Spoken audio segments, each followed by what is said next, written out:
ಎಲ್ಲರಿಗೂ ನಮಸ್ಕಾರ. ಮಿತಾಸ್ kitchen and life ಸ್ಟೈಲ್ಗೂ ಸ್ವಾಗತ. ಸ್ನೇಹಿತರೆ, ಇಲ್ಲೊಂದು ಬೌಲ್ ತಗೊಂಡಿದ್ದೇನೆ. ಅದಕ್ಕೆ ಈಗ ನೋಡಿ 1 ಕಪ್ಪಿನಷ್ಟು ಅಕ್ಕಿ ಹಿಟ್ಟನ್ನು ಹಾಕ್ತಾ ಇದ್ದೇನೆ, ನಯಾ ಪೌಡ್ರು. ಈಗ ಅದೇ ಕಪ್ಪಲ್ಲಿ 1 ಕಪ್ಪಿನಷ್ಟು ಮೈದಾವನ್ನು ಹಾಕ್ತಿದ್ದೇನೆ. ನೀವು ಬೇಕಾದರೆ ಗೋಧಿಯನ್ನು ಉಪಯೋಗಿಸ್ಕೊಳ್ಬೋದು.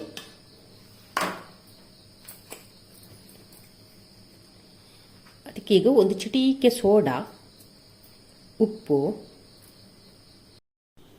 ಈಗ ಅಕ್ಕಿ ಹಿಟ್ಟು ತಗೊಂಡ ಕಪ್ಪಲ್ಲೇ 1 ಕಪ್ಪಿನಷ್ಟು ವೈಟ್ ರೈಸ್ ತಗೊಂಡಿದ್ದೇನೆ. ಹಿಂದಿನ ದಿನದ ರೈಸು ಆಗ್ತದೆ, ಅವತ್ತು ಮಾಡಿದ್ದು ಕೂಡ ಆಗ್ತದೆ.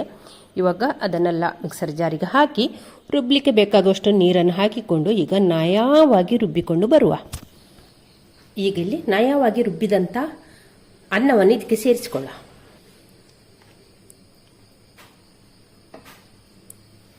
ಇನ್ನಿದನ್ನು ಒಮ್ಮೆ ಚೆನ್ನಾಗಿ ಎಲ್ಲವನ್ನು ಕೂಡ ಚೆನ್ನಾಗಿ ಬೆರೆಸಿಕೊಳ್ಳುವ. ಚೆನ್ನಾಗಿ ಇದನ್ನು ಕಲಸಿಕೊಂಡ್ರೆ ಆಯಿತು. ನಾವು ಚಪಾತಿ ಎಲ್ಲ ಕಲಸಿಕೊಳ್ತೇವಲ್ಲ, ಅದೇ ರೀತಿ ಇದನ್ನು ಒಮ್ಮೆ ಚೆನ್ನಾಗಿ ಕಲಸಿಕೊಳ್ಳುವ.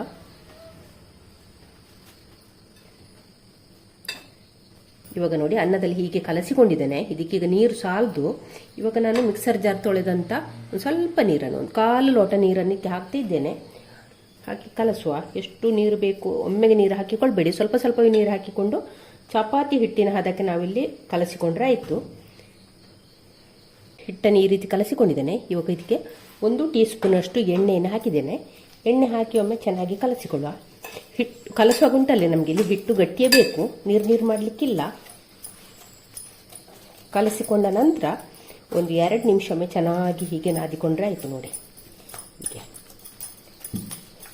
ಚಪಾತಿ ಎಲ್ಲ ನಾದ್ತೇವಲ್ಲ, ಅದೇ ರೀತಿ ಹಿಟ್ಟನ್ನು ನಾದಿಕೊಂಡ್ರೆ ಆಯಿತು. ನೋಡಿ, ಹಿಟ್ಟನ್ನು ಈ ರೀತಿ ಕಲಸಿಕೊಂಡಿದ್ದೇನೆ. ಹೀಗೆ ನೋಡಿ ಚೆನ್ನಾಗಿ ನಾದಿಕೊಳ್ಬೇಕು. ಹಾಗೆ ಕೈಗೆ ಕೂಡ ಅಂಟುವುದಿಲ್ಲ. ನೋಡಿ ಇರಬೇಕು. ಕಲಸುವಾಗ ನೀರು ನೋಡಿ ನೋಡಿ ಹಾಕಿಕೊಂಡ್ರೆ ಆಯಿತು. ಒಮ್ಮೆಗೆ ನೀರು ಹಾಕಿ ಕಲಸಿಕೊಳ್ಬೇಡಿ. ಇವಾಗ ಇದಕ್ಕೊಂದು ಪ್ಲೇಟ್ ಮುಚ್ಚಿ ಪಕ್ಕಕ್ಕೆ ಇಟ್ಟುಕೊಳ್ಳುವ. ಇನ್ನು ನಾವು ಇವಾಗ ಪೂರಿಗೊಂದು ಬಾಜಿ ಮಾಡಿಕೊಳ್ಳುವ. ಚೆನ್ನಾಗಿ ಬೇಯಿಸಿರುವಂಥ ಆಲೂಗೆಡ್ಡೆಯ ಸಿಪ್ಪೆನೆಲ್ಲ ತೆಗೆದು ಈಗ ಸ್ಮ್ಯಾಶ್ ಮಾಡಿಕೊಳ್ಳುವ.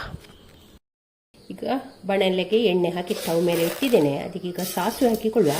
ಸಾಸಿವೆ ಚಟಪಟ ಅಂತೇಳಿ, ಸಾಸಿವೆ ಚಟಪಟ ಅಂತ ಹೇಳ್ತಾ ಉಂಟು. ಇವಾಗ ಕಡಲೆಬೇಳೆ ಹಾಕ್ತಾ ಇದ್ದೇನೆ, ಅದರ ಜೊತೆಯಲ್ಲಿ ಉದ್ದಿನಬೇಳೆ. ಇದನ್ನೊಮ್ಮೆ ಫ್ರೈ ಮಾಡುವ.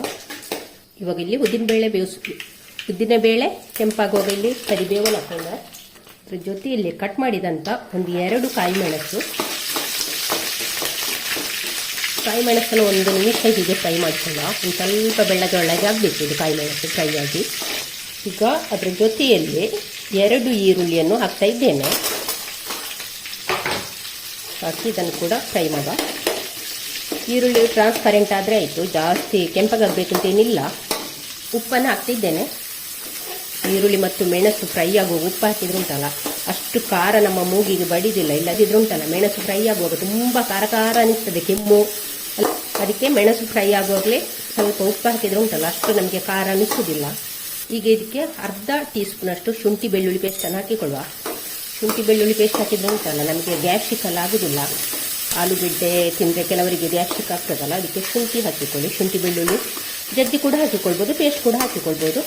ಇವಾಗ ಇಲ್ಲಿ ಒಂದು ಸ್ವಲ್ಪ ಇಂಗನ್ನು ಕೂಡ ಹಾಕ್ತಿದ್ದೇನೆ. ಇಂಗು ಹಾಕಿದ ನಂತರ ಫ್ರೈ ಮಾಡುವ. ಇವಾಗ ಇದಕ್ಕೆ ಸ್ಮ್ಯಾಶ್ ಮಾಡಿದಂಥ ಆಲೂಗೆಡ್ಡೆಯನ್ನು ಕೂಡ ಹಾಕಿಕೊಳ್ಳುವ. ಇಲ್ಲಿ ಉಂಟಲ್ಲ, ಈ ಒಗ್ಗರಣೆಗೆ ಅರಶಿನ ಪೌಡ್ರನ್ನು ಹಾಕಿಕೊಳ್ಳಿ. ಆಲೂಗಡ್ಡೆ ಹಾಕಲಿಕ್ಕೆ ಮೊದಲೇ ಅರಶಿನವನ್ನು ಹಾಕಿಕೊಳ್ಳಿ. ಹಾಕಿದರೆ ಉಂಟಲ್ಲ ಕಲ್ಲರ್ ಒಳ್ಳೆ ಬರ್ತದೆ. ಈ ಎಣ್ಣೆಯಲ್ಲಿ ಸ್ವಲ್ಪ ಮಿಕ್ಸ್ ಆದರೆ ಉಂಟಲ್ಲ ಕಲ್ಲರ್ ಒಳ್ಳೆ ಬರ್ತದೆ. ಹಾಕಿ ಒಮ್ಮೆ ಚೆನ್ನಾಗಿ ಮಿಕ್ಸ್ ಮಾಡಿ. ಇವಾಗ ಇಲ್ಲಿ ಉಪ್ಪು ಸ್ವಲ್ಪ ಕಡಿಮೆ ಉಂಟು, ಉಪ್ಪು ಸೇರಿಸ್ತಾ ಇದ್ದೇನೆ. ಹಾಕಿ ಒಮ್ಮೆ ಚೆನ್ನಾಗಿ ಮಿಕ್ಸ್ ಮಾಡುವ. ನಮ್ಮ ಬಾಜಿ ರೆಡಿ ಆಯಿತು. ಕೊನೆಗೆ ಕೊತ್ತಂಬರಿ ಸೊಪ್ಪನ್ನು ಹಾಕಿಕೊಳ್ಳುವ. ಹೀಗೆ ಗಟ್ಟಿ ಬಾಜಿ ಮಾಡ್ತಾ ಇದ್ದೇನೆ. ತೆಳ್ಳಗೆ ಬಾಜಿ ಬೇಕು ಅಂತಿದ್ರೆ ನೀವು ನೀರು ಸೇರಿಸಿಕೊಳ್ಬೋದು, ತೆಳ್ಳಗೆ ಮಾಡ್ಬೋದು. ಇವಾಗ ನಾವು ಕಲಸಿಟ್ಟ ಹಿಟ್ಟಿಂದ ನಿಂಬೆ ಹುಳಿ ಗಾತ್ರದ ಉಂಡೆಯನ್ನು ಮಾಡಿಕೊಳ್ಳುವ. ನೋಡಿ, ಈ ಸೈಜಿಗೆ ಎಲ್ಲವನ್ನು ಕೂಡ ಮಾಡಿ ಇಟ್ಟುಕೊಳ್ಳುವ. ನೋಡಿ, ಈ ರೀತಿ ಉಂಡೆ ಮಾಡಿ ಇಟ್ಕೊಂಡಿದ್ದೇನೆ. ಇನ್ನಿದನ್ನು ನಾವು ಇಲ್ಲಿ ನೋಡಿ ಒತ್ತುವ ಒಂದು ಮಣೆ ತಗೊಂಡಿದ್ದೇನೆ. ರೊಟ್ಟಿ, ಚಪಾತಿ, ಪೂರಿ ಎಲ್ಲ ಮಾಡ್ತೇವಲ್ಲ ಅದು. ಈಗ ಸ್ವಲ್ಪ ಎಣ್ಣೆಯನ್ನು ಸವರಿಕೊಳ್ಳುವ. ನೋಡಿ, ಈ ರೀತಿ ಪ್ಲಾಸ್ಟಿಕ್ ಕೂಡ ತಗೊಂಡಿದ್ದೇನೆ.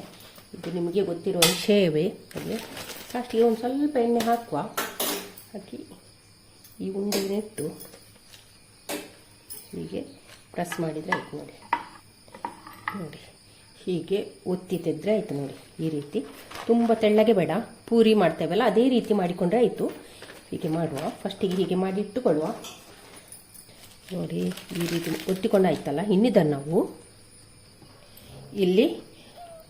ಇಲ್ಲಿ ಬಾಣಲಿಗೆ ಕೊಬ್ಬರಿ ಎಣ್ಣೆನ ಹಾಕಿ ಸ್ಟವ್ ಮೇಲೆ ಇಟ್ಟಿದ್ದೇನೆ. ಎಣ್ಣೆ ಚೆನ್ನಾಗಿ ಬಿಸಿ ಆಗಲಿ. ಇವಾಗ ನೋಡಿ ಎಣ್ಣೆ ಚೆನ್ನಾಗಿ ಬಿಸಿಯಾಗಿದೆ. ಅದಕ್ಕೆ ಈಗ ನಾವು ಒತ್ತಿಕೊಂಡಂಥ ಪೂರಿಯನ್ನು ಹಾಕುವ. ಹಾಕಿ ಸೈಡಿಂದೊಮ್ಮೆ ಚೆನ್ನಾಗಿ ಹೀಗೆ ಎಣ್ಣೆಯನ್ನು ಇದರ ಮೇಲೆ ಹಾಕಬೇಕು ನೋಡಿ. ಹೀಗೆ ಹಾಕುವಾಗ ಪೂರಿ ನಮ್ಮ ಬಿಳಿ ಬಿಳಿ ಪೂರಿ ಬರ್ತದೆ ನೋಡಿ. ನೋಡಿ ಇಷ್ಟು ಚೆನ್ನಾಗಿ ಉಬ್ಬಿ ಬಂದಿದೆ. ಇವಾಗ ಇದನ್ನು ಮಗುಚಾಕುವ.